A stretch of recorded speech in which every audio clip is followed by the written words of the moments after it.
మానవుడు నోటిలోకి ఆహారాన్ని తీసుకోవడాన్ని ఏమని పిలుస్తారు అనేది రేపటి మీ ఎగ్జామినేషన్ బిట్. క్వశ్చన్ చూడండి. మానవుడు నోటిలోకి ఆహారాన్ని తీసుకోవడాన్ని అంతఃసరణము అని పిలుస్తున్నాం. ఇది హ్యూమన్ బీయింగ్స్. అదే ఏకకణ జీవి అయిన అమీబా వేళ్ళ వంటి మిథ్యాపాదాల సహాయంతో ఆహారాన్ని లోపలికి తీసుకోవడాన్ని సర్కంవెలేషన్ అని పిలుస్తున్నాం.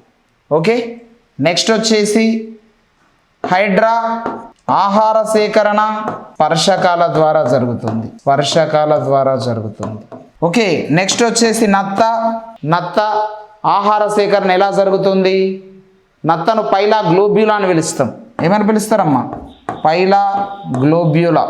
రాడ్యులా సహాయంతో ఆహార సేకరణ చేసుకుంటుంది. మీరు గమనించాలి, కామన్ ఎంట్రన్స్ పాయింట్ ఆఫ్ వ్యూలో మనం కాన్సెప్ట్ని ఎక్స్ప్లెయిన్ చేయడం జరుగుతుంది. డైజెస్టివ్ సిస్టంలో నోరు గురించి మాట్లాడుతున్నాం. మానవుడు నోటిలోకి ఆహారాన్ని తీసుకోవడాన్ని అంతఃసరణమని, ఏకకణ జీవి అయిన అమీబా వేళ్ళ వంటి మిథ్యాపాదాల సహాయంతో ఆహారాన్ని తీసుకోవడాన్ని సర్కంవెలేషన్ అని, హైడ్రా ఆహార సేకరణ స్పర్శకాల ద్వారా జరుగుతుంది. నత్త పైలా గ్లోబ్యులా రాడ్యులా సహాయంతో ఆహారాన్ని తీసుకుంటుంది. ఇలా ఒక్కొక్క జీవి ఆహార సేకరణ ఒక్కొక్క రకంగా జరుగుతుందని సుస్పష్టంగా మనం చెప్పుకోవడం జరుగుతుంది. ఇది మనకు నోటికి సంబంధించిన వివరణ.